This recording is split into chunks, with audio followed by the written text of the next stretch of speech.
Nesse momento eu converso com a querida desembargadora Ivana David, que é super gentil conosco, sempre muito atenciosa aos nossos pedidos de entrevista. E nesse momento a doutora Ivana nos traz informações sobre essas mortes que aconteceram na penitenciária 2 de Presidente Venceslau.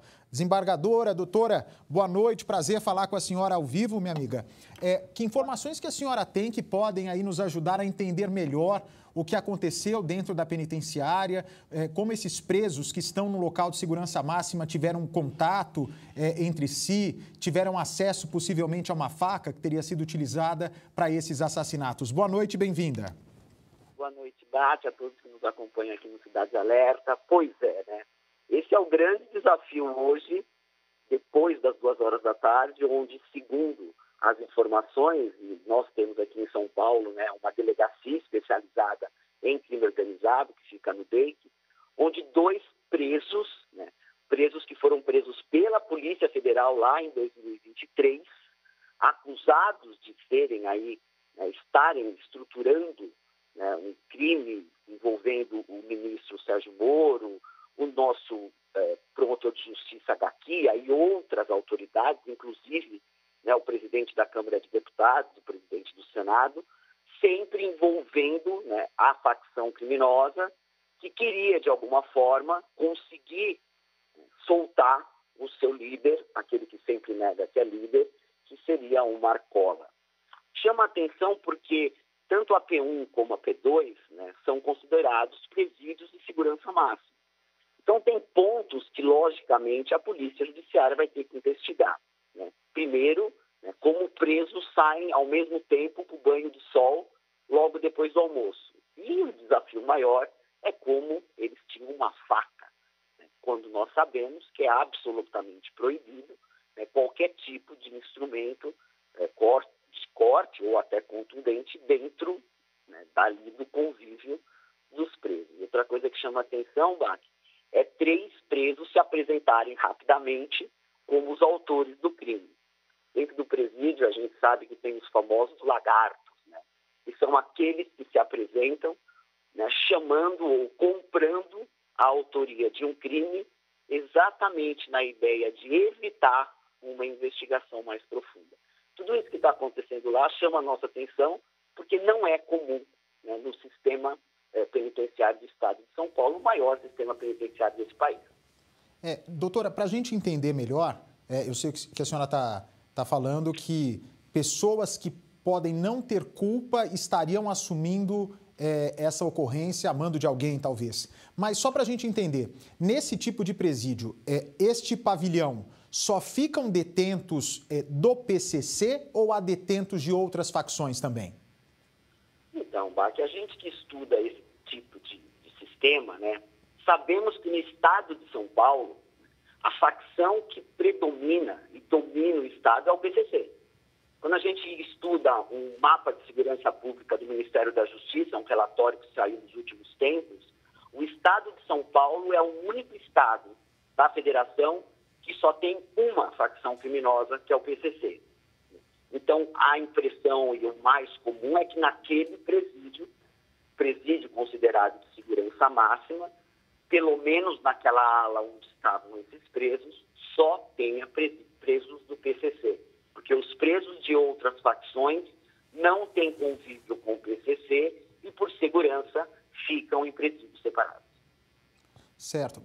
E aí, doutora, o banho de sol, nesse presídio especificamente, todos podem sair simultaneamente? É um de cada vez? Como é que funciona? Então, o que a gente estuda e tem esse conhecimento é que os presos não saem todos juntos, exatamente para evitar o mais importante, que é a comunicação entre esses presos. Que é o propósito desse tipo de presídio, né? Exato. O juiz manda, né? A lei manda que vá para presídio de segurança máxima como uma forma de se isolar esses integrantes e evitar que de dentro do sistema prisional eles continuem, né, cometendo delitos ou mandando, determinando salvos e ordens para outros presos que estejam do lado de fora. Agora a gente fica sabendo que saíram vários presos para um banho de sol a ponto de 3 terem matado 2, né, um deles, inclusive, no meio de todos os outros presos. É isso que vai ter que ser apurado. E também é estranha essa informação de que os bandidos, de que os supostos assassinos teriam sequestrado as vítimas e as levado até o banheiro. Com essa tranquilidade toda, num local tão observado, tão vigiado? Pois é, o que a gente sabe é que a Chiquinefo foi conduzido ao banheiro e lá recebeu as facadas. E aí a gente vai ter que descobrir, a Polícia Judiciária tem esse poder, de qual foi essa dinâmica, né, Bác? O Nefo morreu primeiro no banheiro, aí os 3 voltaram e mataram o segundo no meio do pátio, ou foi ao contrário? Então, essas questões que, logicamente, vão levar a Polícia Judiciária, que tem, né, conhecimento e expertise para isso, né, de definir e esclarecer esses 2 homicídios qualificados que aconteceram em plena luz do dia dentro do sistema prisional. A senhora acompanha de perto esses casos. O PCC vive hoje uma divisão de poder, né? Uma disputa entre Marcola e entre o Tiriça. Isso também pode ser uma das linhas de investigação, se as mortes foram cometidas justamente por essa disputa do poderio da facção?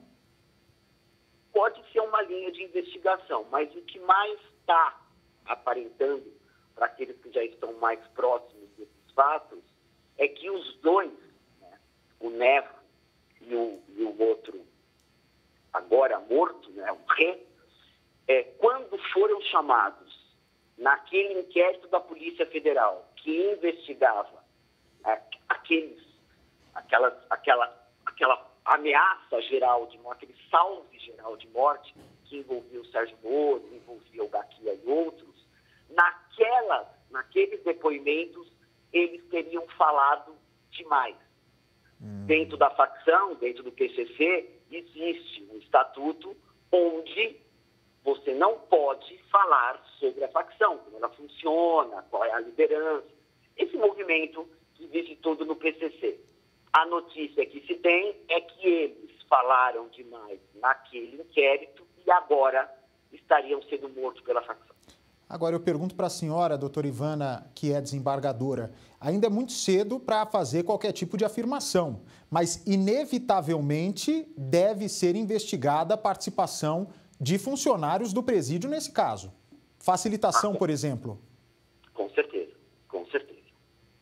Tudo isso vai ser apurado de 2 formas, né? Dentro da Secretaria de Assuntos Penitenciários, hoje você tem uma polícia que chama Polícia Penal, e administrativamente vai ter que ser apurado, né, qual foi essa movimentação a ponto desses presos saírem no mesmo horário, né, e inclusive portando uma arma branca, que é uma faca. Porque se fora disso, paralelamente, um inquérito policial para apurar 2 homicídios qualificados. E podem responder não só criminalmente, também como administrativamente nesse caso. Exatamente, exatamente. Isso é obrigatório, né? O presídio, o secretário de Assuntos Penitenciários vai fazer essa determinação e a Polícia Judiciária vai determinar, já instaurou o inquérito policial. O que mais nos preocupa com essa informação urgente, né, que a Carol me trouxe agora um pouco antes de começar o programa, doutora Ivana, é o seguinte: se houve um esquema de corrupção de funcionários para propiciar esse cenário perfeito para a execução desses presos, quem nos garante, quem dá segurança para a população de São Paulo e do Brasil de que não possa acontecer uma situação de corrupção, pessoas serem corrompidas, para que eles, por exemplo, fujam do presídio, né? Isso é uma atenção que o secretário tem muita atenção com isso, né?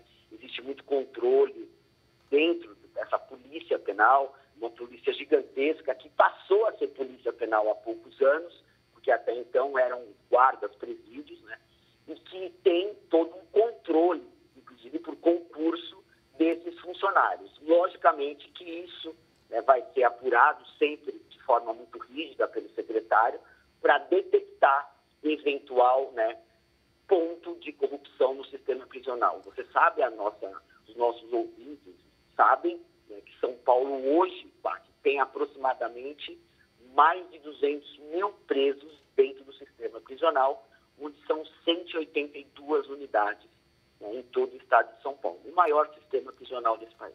Doutora, eu sei que são informações de inteligência, mas nesse momento se faz necessário um alerta para outros presídios federais onde há líderes do PCC para um cuidado redobrado. Nós não sabemos o que essas mortes de pessoas que eram líderes do PCC, o Nefo e o Rê, foram treinados no Paraguai, por guerrilhas do Paraguai. Um deles com mais de 20 anos de ligação com Marcola, era da célula de elite do PCC, uma célula que responde diretamente à cúpula da facção. Então, nos teme o que essas mortes, esses assassinatos podem provocar de desdobramento no PCC e em outras penitenciárias, não? A senhora acha que é um cuidado fundamental que deve ser tomado agora? Ah, com certeza. Mesmo dentro do sistema prisional de São Paulo, né, em que passa para o resto do país, o Ministério da Justiça tem esse controle também, se dá um sinal de alerta, né, e todo o sistema prisional do país inteiro, hoje nós temos cerca de 305 mil presos em regime fechado no país inteiro, e todos esses estabelecimentos, né, prisionais ficam em estado de alerta, né, fato que pode gerar até atrito dentro de outros presídios. Câmera de segurança vai ser fundamental também para esclarecer, a não ser que aconteça como em Mossoró, que misteriosamente não estavam funcionando adequadamente, né? Tomara que estejam funcionando, né? Os presídios de São Paulo, a gente que conhece todo o país, já teve essa oportunidade, eles funcionam muito bem, Mark. Eles têm uma estrutura muito boa, né? Tem uma secretaria específica, uma expertise muito boa para isso, e acredito eu, né, até porque a P1 e a P2 sempre foram, né, olhos do sistema prisional. Referência, né? Referência para o país inteiro. Sim. Referência para o país inteiro. Então, acredito eu que agora, né, essa investigação da Secretaria de Assuntos Penitenciários com a Secretaria de Segurança Pública chegue a um denominador comum e se consiga esclarecer esses fatos que até para nós, que estamos há 34 anos trabalhando com o sistema prisional, chama a atenção. O Marcola passou por esse presídio, não? O Marcola ficou preso aí. Ele começa, né, a P1 e a P2, o daqui atua diretamente com isso, ela começa, né, a chamar a atenção por ser um presídio de segurança máxima, mesmo antes de existirem o RDD. Nós temos um presídio, né, o RDD, que é um pouco abaixo do presídio federal, onde, por determinação judicial, o preso é incluído naquele presídio, tem toda uma monitoração diferente, mas, Bernardo, a P1 e a P2, elas também são consideradas, mais agora a P2, um presídio de segurança máxima, onde o olhar do sistema de segurança é bem mais rígido do que nos outros presídios.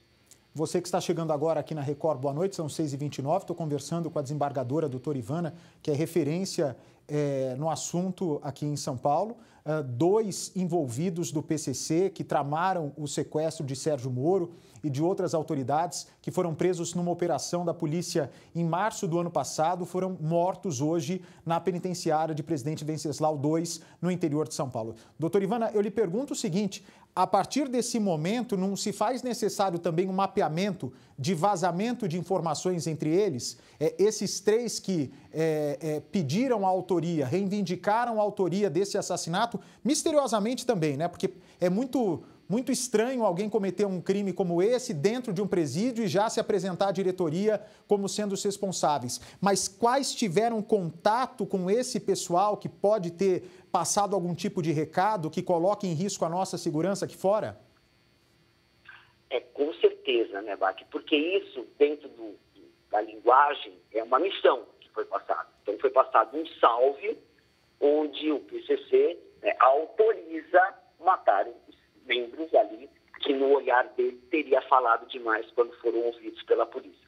Tudo isso passa por uma rede de comunicação que a gente sabe muito bem, você conhece até melhor do que eu, que são essas sintonias, né? Uma ordem, né? Um salve para matar um outro preso, ele passa por regras dentro do sistema prisional. Tudo isso vai ter que ser investigado, né? Numa linha do tempo, inclusive, checar visitas, porque todos esses pontos né, é que vão conseguir definir quem foram os mandantes, como essa ordem foi cumprida, né, como essa faca chegou no local e todos esses detalhes que fazem parte, né, do inquérito policial que vai culminar num processo e eles vão ser julgados, inclusive, pelo Tribunal do Júri. Doutora, já que a gente tem visto uma série de irregularidades em presídios, né, como foi o caso de Mossoró, com a fuga desses 2 traficantes, a senhora é contra ou a favor o uso dessas câmeras corporais de policiais? Será que funcionários desses presídios que têm acesso direto aos líderes do PCC não seria uma segurança a mais para a sociedade e, inclusive, para esses funcionários que têm acesso direto aos bandidos? Eu sou a favor dessas câmeras. Eu tive a oportunidade de conhecer, né, pelo próprio comandante que fez toda essa estrutura no governo anterior, e funciona muito bem. Nós, do sistema de justiça, do Poder Judiciário, né, usamos muito essas gravações, né, para deslindar algumas circunstâncias efetivas ali no crime. Então, o policial militar é acusado de ter abusado, acusado de tortura. Essas imagens trazem para nós, juízes, né, uma prova muito segura de tudo isso.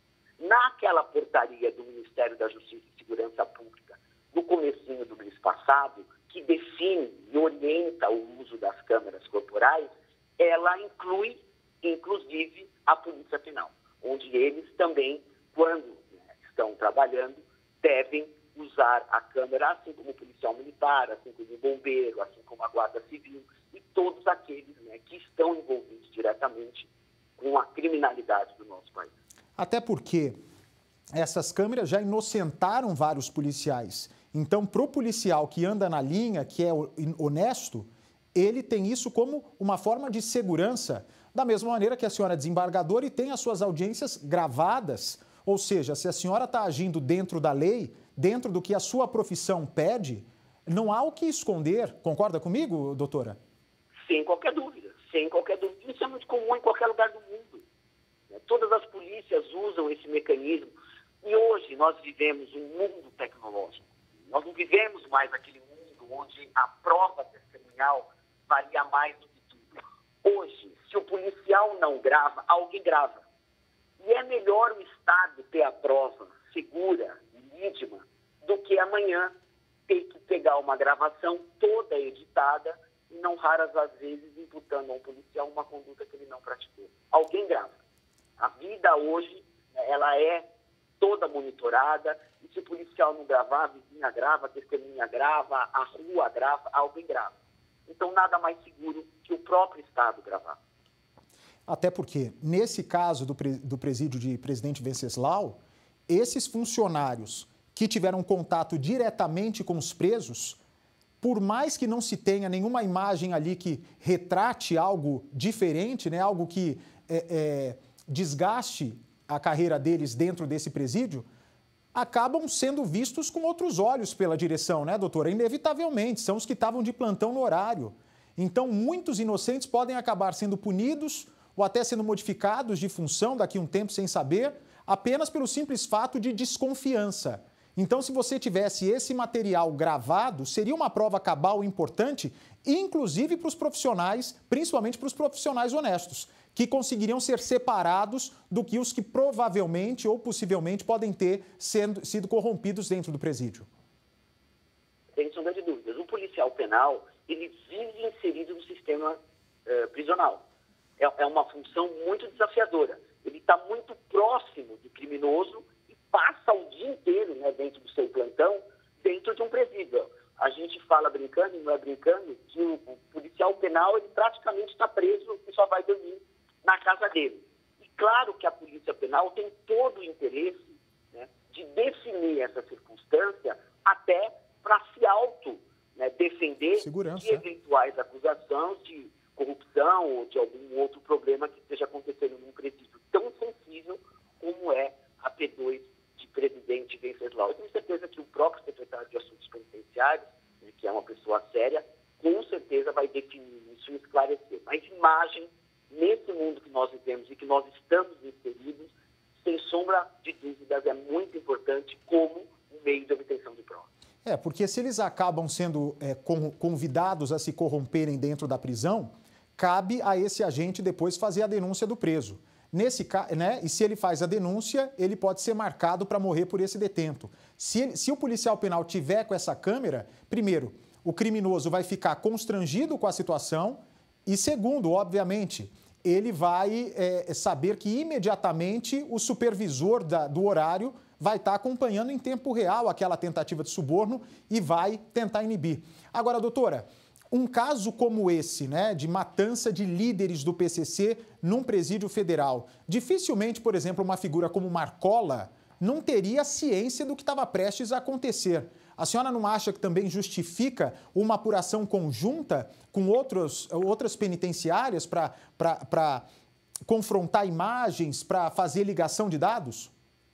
Essa ordem de salve, como se fala no sistema prisional, de matar esses dois indivíduos que faziam parte de sintonia final dentro da organização criminosa, com certeza saiu de algum membro que tenha poder de fazer essa determinação, esse salve, esse decreto de morte. Tudo isso vai ser investigado, com certeza, por exemplo, na oitiva dos 3 que se apresentaram ali espontaneamente como os autores desse duplo homicídio. Com certeza, essa linha hierárquica, o crime organizado, ele tem esse perfil de hierarquia, divisão de tarefas, lucro, essa subordinação entre eles vai chegar àquele ou àqueles que determinaram, ou como eles voltam a dizer, decretaram a morte do Nefo e do Rei. Independente da conclusão dessa investigação sobre a responsabilidade desses 3 homens que se apresentam como os assassinos, eles vão sofrer sanções pesadas internamente, de regime de disciplina. Falta grave, além de crime, na seara administrativa é falta grave e, com certeza, aí sim o diretor do presídio tem lei e ferramentas para, junto do juiz das execuções criminais, requerer, até inclusive por iniciativa do Ministério Público, providências, por exemplo, de eles serem ou irem para o RDD ou até serem incluídos em presídio federal. A senhora que acompanha bem de perto, faz tempo que não via um ataque como esse num presídio dessa magnitude, nesse presídio que é referência?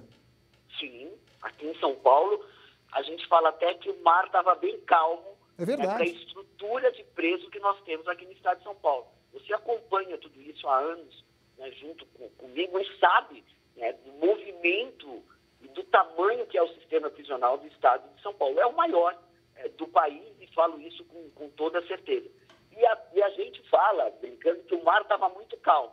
Não demorou muito, aconteceu um duplo homicídio de líderes, volto a dizer, o Nefo e o Rei, eles tinham, na verdade, dentro da hierarquia, já nas sintonias final, nas sintonias que ficam no topo da hierarquia do PCC, e essa morte, as mortes, na verdade, chamam a atenção de todo o sistema de segurança e, inclusive, do sistema de justiça.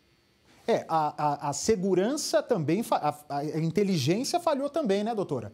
Porque se você tem, vamos supor que os 3 que estão reivindicando a autoria desses assassinatos forem os culpados realmente. A partir do momento que a ideia sai da cabeça de passa pela boca ou por algum papel de algum deles, imediatamente já era questão da inteligência ter interceptado esse plano, não? Esse é todo um trabalho de inteligência e contra-inteligência que funciona dentro da Secretaria de Assuntos Penitenciários. Com certeza o inquérito policial, e com esses olhares, a participação do Ministério Público, da própria Secretaria de Administração Penitenciária, vai poder definir todas essas lacunas e ligar esses pontos, porque é um verdadeiro mosaico, Dante. São pontos envolvendo uma organização criminosa que atua no país inteiro. O PCC, junto com o Comando Vermelho, tem em 26 estados do Distrito Federal, atua em 22 ou 23 estados da Federação. São Paulo é o único estado que o PCC é o único estado que só tem uma facção criminosa, o PCC, Bahia tem 14, para a gente imaginar, Rio Grande do Sul 15, né? Então toda essa lógica e todo esse mosaico vai ser devidamente definido dentro desse inquérito policial. A senhora falou algo interessante, aliás, tudo que a senhora falou é interessante, mas sobretudo nesse caso, o mar estava calmo demais aqui em São Paulo. Os marinheiros e os comandantes de avião, doutora, eles dizem o seguinte, que é justamente no momento que a gente acha o voo muito tranquilo ou a navegação muito tranquila, que os comandantes precisam ficar de olho, abrir ainda mais o olho. Porque quando você acha que está tudo muito sob controle, muito confortável, é nesse momento de autoconfiança que o inimigo age, né? Que vem uma turbulência mais severa, que vem uma falta de cuidado para verificar se alguma peça do checklist do avião não foi checada, e aí costuma-se acontecer tragédia, acontecer acidente. Eu acho que esse acontecimento grave que nós estamos presenciando hoje serve para que a gente reveja e dê uma chacoalhada em todo o nosso sistema prisional, até para a segurança de quem trabalha e depende desse serviço nos presídios. Muito obrigado, desembargador Ivana. Um forte abraço para a senhora. Muito obrigado pela gentileza. Eu que agradeço. Até a próxima.